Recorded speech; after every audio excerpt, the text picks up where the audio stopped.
Twelfth standard का बच्चा है ना, रुक रुक रुक, ओसीएम का पहला टॉपिक पढ़ना है ना ब्रो, टेंशन मतलब तेरा भाई तेरे को पढ़ाएगा। देख वैसे तो बाय प्रोफेशन में टीचर हूँ, लेकिन इस वीडियो में मैं तुझे तेरा ब्रो तेरा भाई बन के पढ़ाऊंगा। देख प्रिंसिपल ऑफ मैनेजमेंट को ना, ये पूरा जो टॉपिक है ना, इसको 5 वीडियो में मैंने कवर किया है, 5 ही क्वेश्चन पढ़ा है, पूरा टॉपिक कवर हो गया है। वैसे तो ये क्वेश्चन नंबर 3 है, इसके पहले क्वेश्चन नंबर 1 मतलब जो nature of principle of management है, ये क्वेश्चन नंबर 1 है, और question number 2 importance of principle of management, ये दोनों के वीडियो मैंने बना के रखे ब्रो, जाके तू चेक कर और फिर ये तीसरे वीडियो पे देखने के लिए आ जा।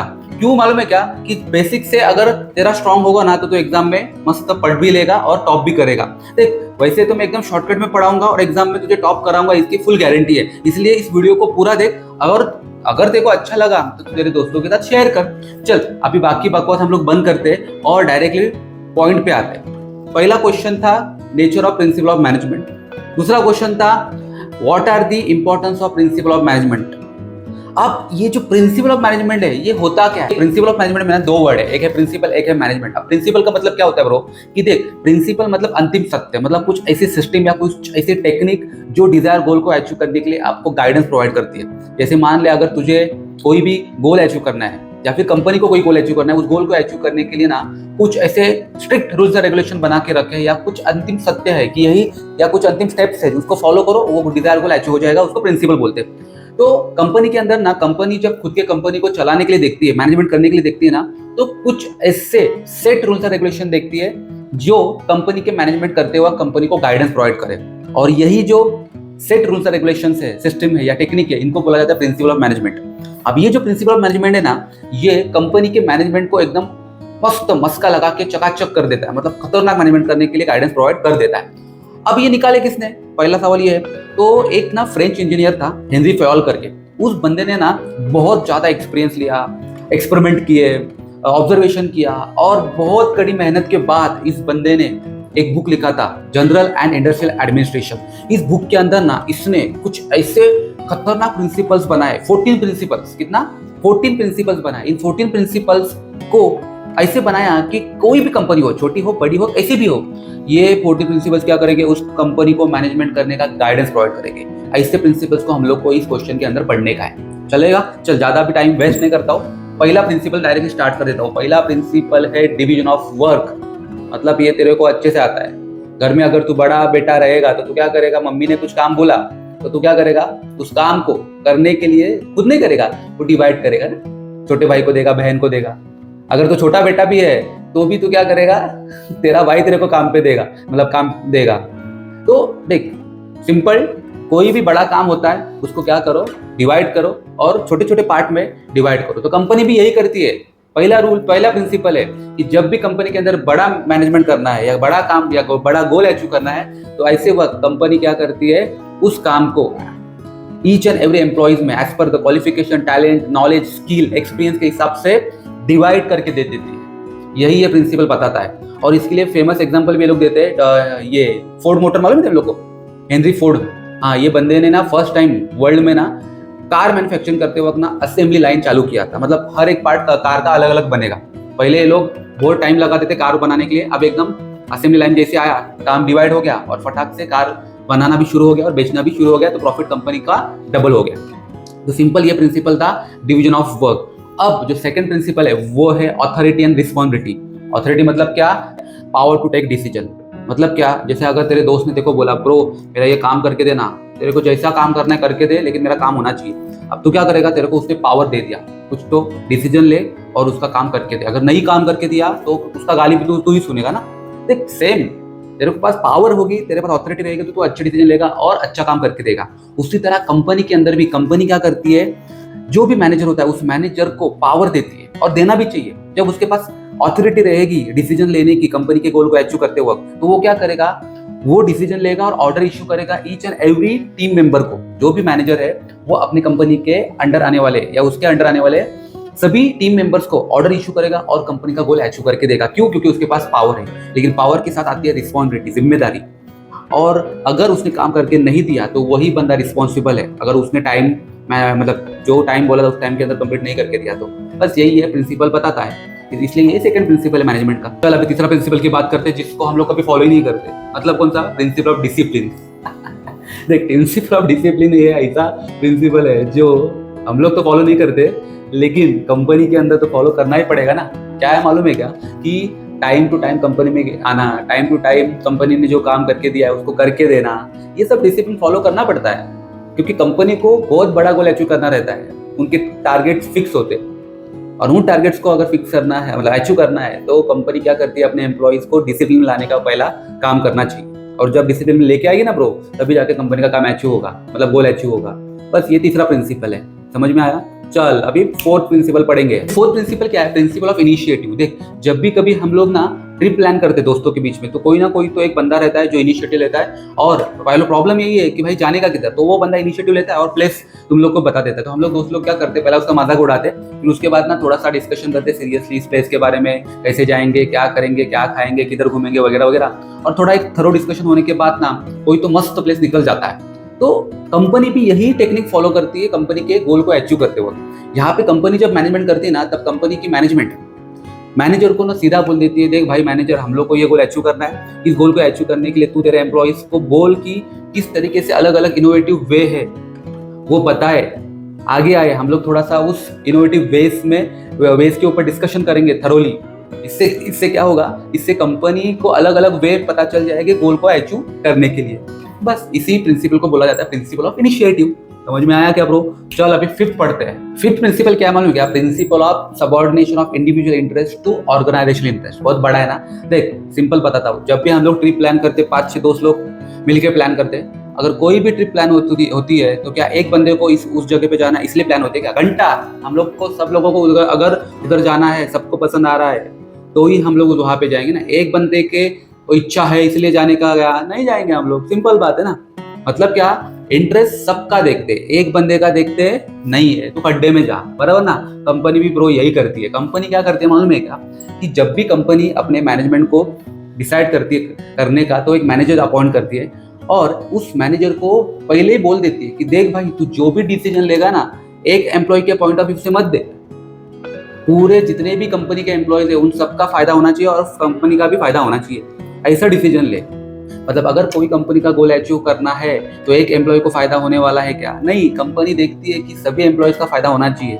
मतलब मैनेजर को पहले रिस्ट्रिक्शन दे देती है कि देख मैनेजर, अगर कोई गोल अचीव करना है तो एक इंडिविजुअल इंटरेस्ट कंसिडर मत कर, इंडिविजुअल एम्प्लॉयज का फायदा मत देख, सब एम्प्लॉयज का फायदा होना चाहिए। और उस इंडिविजुअल एम्प्लॉयज ने भी यही सोच रखनी चाहिए कि भाई क्या कर, सभी कंपनी के अंदर आने वाले लोगों का फायदा कैसा होगा, इसलिए मैं काम करूं। ऐसा जब दिमाग में रहेगा, तभी कंपनी का गोल अचीव हो जाएगा। और ये सब सोच सभी एम्प्लॉयज की होनी चाहिए।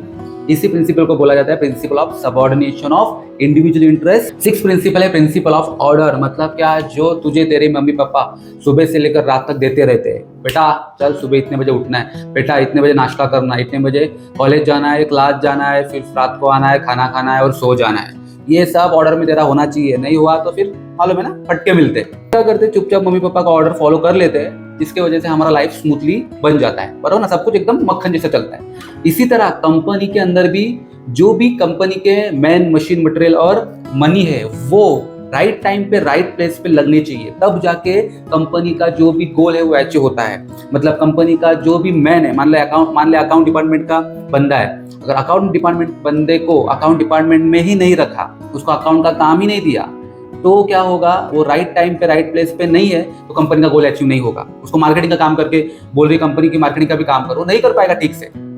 यानी हर एक चीज अपने टाइमली मैनर में कंप्लीट करने के लिए कंपनी को ऑर्डर देना बहुत जरूरी होता है, और वो ऑर्डर फॉलो होना भी बहुत जरूरी है, ये प्रिंसिपल बताता है। अभी सातवां प्रिंसिपल है principle of unity of command. मतलब क्या, कि ज्यादा दिमाग को तकलीफ नहीं देने का। अगर कंपनी के अंदर एक एम्प्लॉय के ऊपर दो लोग बिठा के रखेंगे बॉस, और वो एक बंदा उस एम्प्लॉय को और एक काम देगा, दूसरा बंदा और एक काम करेगा, दोनों लोग डायरेक्शन प्रोवाइड करेंगे, तो वो बंदा हो जाएगा कंफ्यूज, डिफ्यूज। समझ में आ रहा है क्या, कंफ्यूज हो जाएगा। अरे भाई मतलब क्या, कि एक एम्प्लॉय है ना, तो एक ही बॉस रखो, एक ही सुपीरियर रखो। कंपनी का गोल अचीव करना है, तो कैसा हो रहा है वहां पे, many cook spoil the soup, ऐसा सीन हो रहा है। ऐसा नहीं होना चाहिए। इसीलिए हर एक एम्प्लॉयज के ऊपर एक ही कमांड देने वाला बॉस होना बहुत जरूरी है, ये प्रिंसिपल बताता है। समझ में आया। चल अभी आठवां प्रिंसिपल पढ़ते हैं। आठवां प्रिंसिपल है principle of stability of tenure. मतलब क्या, सिंपल वर्ड में बताता हूँ कि जब भी कोई भी एम्प्लॉय कंपनी को ज्वाइन करेगा, तो उस एम्प्लॉय को फीलिंग आना चाहिए, कौन सा वाला, जो तेरे गर्लफ्रेंड के साथ नहीं आता है, सिक्योरिटी वाला, मतलब तू सिक्योर्ड होना चाहिए।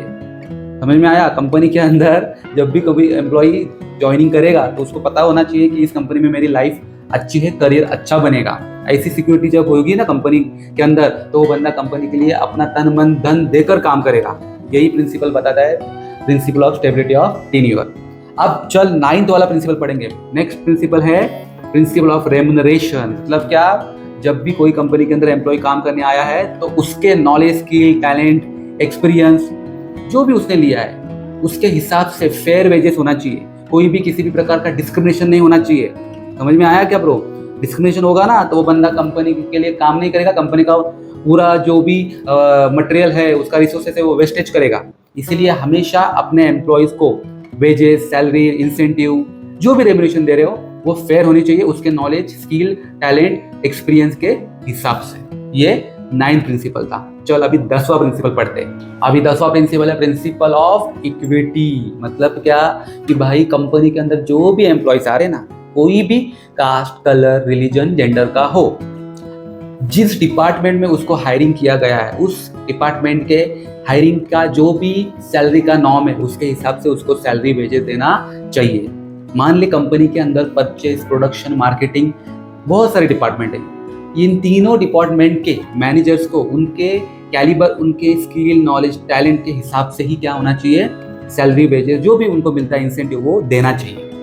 क्योंकि यही है प्रिंसिपल ऑफ इक्विटी। इक्विटी मतलब क्या, इक्वली ट्रीटमेंट करना सबको उसके नॉलेज, स्किल, टैलेंट और एक्सपीरियंस के हिसाब से। ये सिंपल वर्ड में ये प्रिंसिपल बताता है। चल अभी 11वां प्रिंसिपल पढ़ते हैं, वो है principle of scalar chain. Scalar chain मतलब क्या, देख कंपनी के अंदर ना ब्रो टॉप लेवल होता है, मिडिल लेवल होता है, लोअर लेवल होता है। टॉप लेवल के अंदर जो भी डिसीजन लिए जाते हैं वो मिडिल लेवल को बताए जाते हैं, और मिडिल लेवल क्या करता है, उन डिसीजंस को एग्जीक्यूट करता है लोअर लेवल से। जैसे फॉर एग्जांपल के लिए बताता हूँ कि अगर फाइनेंस डिपार्टमेंट के अंदर सीएफओ ने कुछ डिसीजन लिया है तो वो सीएफओ क्या करता है, अपने अंदर आने वाले अकाउंट मैनेजर को वो डिसीजन बताता है। अकाउंट मैनेजर और शाना वो क्या करता है, वो उसका डिसीजन अकाउंट का जो हेड होता है उस हेड को बताता है, और जो हेड है वो क्या करता है, उसके टीम लीडर को बताता है। और टीम लीडर है वो टीम लीडर क्या करता है, अपने एम्प्लॉय से काम करवा के लेता है। तो इस तरीके से कंपनी के अंदर क्या होता है, डिसीजंस चलते रहते हैं और गोल अचीव किए जाते हैं। तो ये बहुत ट्रेडिशनल तरीका है कंपनी के अंदर गोल अचीव करने का, इसको बोला जाता है स्केलर चेन। लेकिन ये जो स्केलर चेन है ना, इसको हम लोग डायरेक्टली ब्रेक कर सकते हैं गैंग प्लैंक करके। गैंग प्लैंक, ये जो वर्ड है ना गैंग प्लैंक, इसका मतलब क्या है कि भाई क्यों सबको पूछना है, डायरेक्टली जिससे काम करवाना है उसको ही जाके बताओ ना कि ये काम करके दे। सबसे डिसीजन क्यों लेना है, सबको बता के डिसीजन क्यों लेना है? तो सिंपल है कि इसको हम लोग ब्रेक कर सकते हैं गैंग प्लान का इस्तेमाल करके। मतलब कुछ कंपनी स्केलर चेन को फॉलो करती है या कुछ कंपनी आजकल गैंग प्लान का भी इस्तेमाल करती है। तो ये था प्रिंसिपल ऑफ स्केलर चेन। 12वां प्रिंसिपल है प्रिंसिपल ऑफ सेंट्रलाइजेशन। मतलब क्या कि भाई कुछ ही लोगों के हाथ में या एक इंडिविजुअल व्यक्ति के हाथ में पावर रहना डिसीजन लेने के लिए कंपनी के अंदर। मोस्टली जहाँ पे छोटा ऑर्गेनाइजेशन होता है ना, मतलब एम्प्लॉइज 15 से 20 एम्प्लॉइज है, तो वहाँ पे एक ही बंदा रहता है जिसके पास पावर होती है डिसीजन लेने के लिए कंपनी के लिए और उसके एम्प्लॉइज के लिए, बराबर ना। लेकिन आजकल जो बड़ी बड़ी कंपनीज आती है उन बड़ी बड़ी कंपनीज के अंदर सेंट्रलाइजेशन नहीं फॉलो होता है, वहाँ पे डिसेंट्रलाइजेशन फॉलो होता है। मतलब क्या कि कंपनी के अंदर अपने अपने हिसाब से सबको पावर देके रखी है, वो अपने अपने हिसाब से डिसीजन लेते हैं। समझ में आया? ये प्रिंसिपल बताता है कि आपके कंपनी कैसी है, स्मॉल है या बड़ी है। स्मॉल है तो सेंट्रलाइजेशन फॉलो करो, अगर स्मॉल नहीं है तो डिसेंट्रलाइजेशन फॉलो करो, आपके ऊपर है। बस यही प्रिंसिपल ये बताता है। समझ में आया? चल अभी सेकंड लास्ट प्रिंसिपल हम लोग पढ़ते हैं, वो क्या है मालूम है? सेकंड लास्ट प्रिंसिपल है principle of unity of direction. मतलब ये जो प्रिंसिपल है ना, ये कुछ गोल्डन रूल्स के ऊपर चलता है। मतलब क्या, one group, one objective, one superior, one plan. मतलब क्या कि जब भी कंपनी के अंदर कोई भी गोल अचीव होगा तो एक ही ग्रुप को देना वो जरूरी है। मतलब सबका ग्रुप का अलग अलग गोल होना चाहिए, लेकिन सब गोल को मिक्स नहीं रखना चाहिए। मतलब एक ही ग्रुप को 10 गोल देके बैठे, ऐसा नहीं होना चाहिए। एक ग्रुप है उसको एक ही गोल दो, एक सुपर विजन के लिए रखो, एक डायरेक्शन के लिए रखो, और उसी बंदे को बोलो वो गोल को अचीव करके दो। इसे ही बोला जाता है प्रिंसिपल ऑफ डायरेक्शन। समझ में आया? चल अभी सेकंड लास्ट, सबसे लास्ट प्रिंसिपल पढ़ते हैं। मुझे मालूम है थोड़ा तो बोर हुआ रहेगा, अगर नहीं हुआ रहेगा तो एक नंबर है, अगर ये वीडियो अच्छा लगा तो अपने दोस्तों के पास शेयर कर दे।